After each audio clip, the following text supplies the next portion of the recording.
அனைவருக்கும் வணக்கம். நான் உங்கள் வீரமுத்து, மதுரை மாநகர் மாவட்ட செயலாளர், பாரதிய ஜனதா கட்சி. ரொம்ப சந்தோஷமா இருக்குங்க. எலெக்ஷன் ரிசல்ட் வந்துட்டே இருக்கு.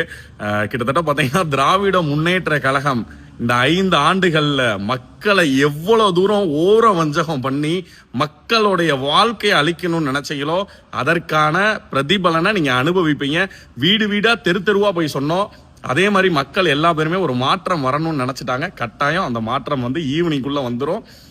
மக்கள் எல்லா பேருக்குமே ஒரு வாழ்த்துக்கள். ஏன்னா எல்லாரும் அரசியல்வாதிகள் ஃபுல்லா நினைச்சிட்டு இருக்கீங்க, மக்களை ஃபுல்லா முட்டாள்னு நீங்க நினைச்சிட்டு இருக்கீங்க.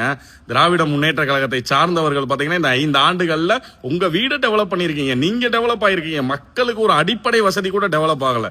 இதே மதுரையில மேயர் இந்திராணி பொன்வசந்த் அவர்களை பாத்தீங்கன்னா கைது செய்து சிறையில் அடைக்கும் வரை பாரதிய ஜனதா கட்சி நாங்க ஓயவே மாட்டோம். 200 கோடி ரூபாய் ஊழல் பண்ணிருக்கீங்க. நான் அதான் ஒரு இளைஞனுக்கு சொல்லக்கூடிய ஒரே ஒரு விஷயம், தயவு செஞ்சு நான் பிரச்சாரங்கள்ல தெரு தெருவா போய் பேசல. என்ன சொன்னேன்னா, எங்க அடிப்படை அரசியல் மாற்றம் தேவைப்படுது.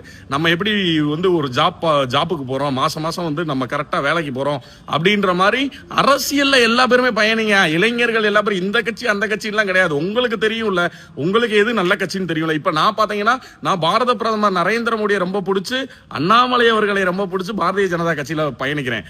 அதனால அவங்க சொந்தக்காரவங்க அந்த கட்சியில இருக்காங்க, சித்தப்பா அந்த கட்சியில இருக்காங்க, மாமா அதெல்லாம் வேணாங்க. நம்ம நாடு நல்லா இருக்கணுங்க, நம்ம தமிழ்நாடு நல்லா இருக்கணும். எப்பேற்பட்ட மாநிலங்க, ஒரு கிட்டத்தட்ட கனிம வளங்கள் அதிகமாக இருக்கக்கூடிய ஒரு மாநிலங்க.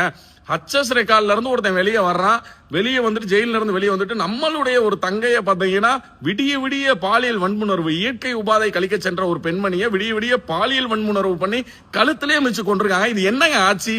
கேவலமான ஆட்சிங்க அந்த திராவிட முன்னேற்ற கழக ஆட்சி. கிட்டத்தட்ட 100 வருடங்களுக்கு மேல இருந்து நம்ம வரலாற்றை அழிக்கணும்னு நினைக்கிறாங்க. அவங்க குடும்பம் ஒரு கம்பெனி, அந்த கம்பெனியோட சிஇஓ பாத்தீங்கன்னா சபரீசன், அந்த கம்பெனியோட மேனேஜிங் டைரக்டர் பாத்தீங்கன்னா உதயநிதி ஸ்டாலின். தெரு தெருவா வீடு வீடா சொன்னதுக்கான பிரதிபலன் பாத்தீங்கன்னா சூப்பரா வந்திருக்குங்க. ரொம்ப ஹாப்பியா இருக்கேங்க. நானு திராவிட முன்னேற்ற கழகத்தை வீட்டுக்கு அனுப்புறதாங்க எங்களுடைய முதல் வேலையே. அது நடந்துருச்சுங்க. ரொம்ப சந்தோஷம். யார் வேணாலும் செய்யட்டும், எங்களுக்கு தேவை திராவிட முன்னேற்ற கழகம் தோக்கணும். அதுக்காண்டிதான் இளைஞர்கள் ஃபுல்லா இறங்கி இரவு பகல் பார்க்காம உழைச்சிருக்கோம். ரோடா ஒரு தொகுதியில மட்டும் உழைக்கல. எங்க கட்சியை சார்ந்த ப்ரொஃபசர் ஸ்ரீனிவாசன் அவர்கள் தெற்கு தொகுதியில் என்றார், அவருக்கு மட்டும் நாங்க வேலை பார்க்கல, எல்லா தொகுதியிலையும் வேலை பார்த்திருக்கோம். டிஎம்கே செய்த அவலங்களை மக்கள் கிட்ட எடுத்து கொண்டு போய் சேர்த்திருக்கோம்.